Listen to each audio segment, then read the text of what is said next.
High বন্ধুরা, আজকে আমরা যাচ্ছি গ্যাংটকের 5টা জায়গা ঘুরে দেখার জন্য, মানে গ্যাংটক 5 পয়েন্ট। আজকে আমাদের দ্বিতীয় দিন। প্রথম দিন আমরা গিয়েছিলাম নাথুলা, সাঙ্গু লেক আর বাবা মন্দির। আর আজ দ্বিতীয় দিন। আজ দ্বিতীয় দিনের গ্যাংটকের 5 পয়েন্টগুলো ঘুরে দেখবো আমরা। আর আজকে আমাদের প্রথম দেখার জায়গাটি হলো গৌতম বুদ্ধদেবের মন্দির।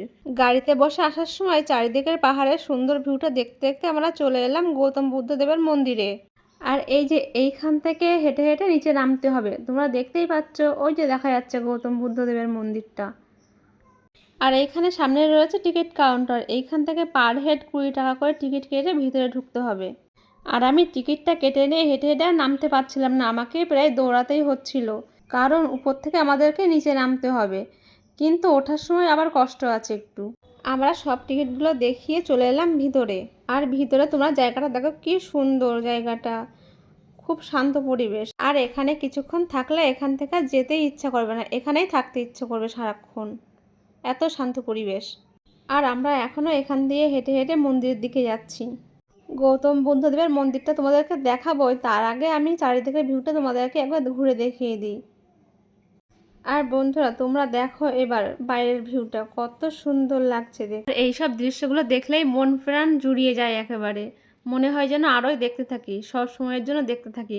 কিন্তু আমরা এখানে বেড়াতে এসেছি, আমাদেরকে কিছুক্ষণের জন্য এইগুলো ভালো লাগবে, কিন্তু সারা জীবনের জন্য আমাদেরকে এগুলো ভালো লাগবে না। এখানে সারা বছর যারা থেকে অভ্যাস তারাই থাকতে পারবে এখানে, আমাদের মতন লোকজন এখানে থাকতে পারবে না। আর এইখানে আমার আরেকটা জিনিস খুব ভালো লেগেছে, এই বাচ্চাগুলোকে দেখে। কি সুন্দর না বাচ্চাগুলো, কি কিউট দেখতে সবগুলো, একদম একই রকম দেখতে, অবিকল। কিন্তু ওদের সঙ্গে ফটো তুলতে চাইলে ওরা ফটো তুলবে না, তাই আমি একটু ভিডিও করলাম ওদের। আর ওরা সবাই মিলে এক জায়গায়, খুব দারুণ লাগছিল দেখতে ওদেরকে। আর এ একটা গৌতম বুদ্ধের মন্দির, এটা ছোট মন্দির, ও পাশে আর একটা অনেক বড় মন্দির আছে, ওটাও তোমাদেরকে ঘুরে দেখাবো।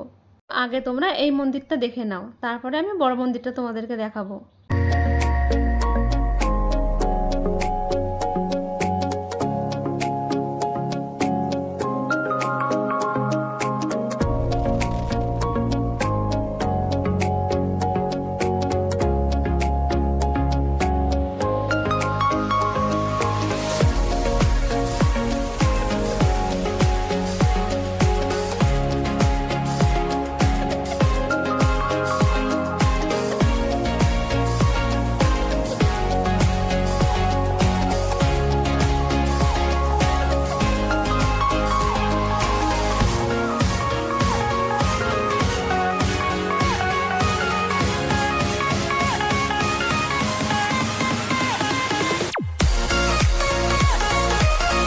আর এটা হলো গৌতম বুদ্ধের বড় মন্দিরটা। এই মন্দিরটা নানান রকম কালার আর নানান রকমের ডিজাইন করে কারুকার্য করা। শুধু এই মন্দিরটা বলেই নয়, এখানে গৌতম বুদ্ধের যতটা মন্দির আছে তত মন্দিরে এরকমভাবে এত সুন্দর কারুকার্য করা। এবার আমি মন্দির থেকে চলে আসলাম বাইরে এটার কাছে। এটার নাম কি আমি জানি না, কিন্তু এটা এইভাবে ঘোরাতে হয়। আর এর উপরে একটা ঘন্টা আছে, সেই ঘন্টাটা টং টং করে বেজে ওঠে। আর এটা এতটাই ভারী যে আমি এটাকে এক হাত দিয়ে ঘোরাতে পারছিলাম না, তাই আমি 2 হাত দিয়ে এটাকে ঘোরাচ্ছিলাম। আর ঘোরাতেও আমার খুব ভালো লাগছিল। আর এই জিনিসটাতে কত কিছু লেখা আছে, আর কত সুন্দর করে কত রকমের ডিজাইন করা। আর বন্ধুরা, এটা আমার ঘোরাতে খুব ভালো লাগছিল, সেই জন্য আমি ঘুরিয়েই যাচ্ছিলাম এটাকে। ঘোরানোর পর আমরা চলে আসলাম মন্দিরের বাইরে, কিন্তু মন্দির থেকে উঠতে আমাদের খুব কষ্ট হচ্ছিল গাড়ির কাছে যেতে। তো বন্ধুরা, এই ভিডিওটি তোমাদের কেমন লাগলো অবশ্যই আমাকে কমেন্টে জানিও। আর পরের 4টে জায়গা দেবো নেক্সট ভিডিওতে।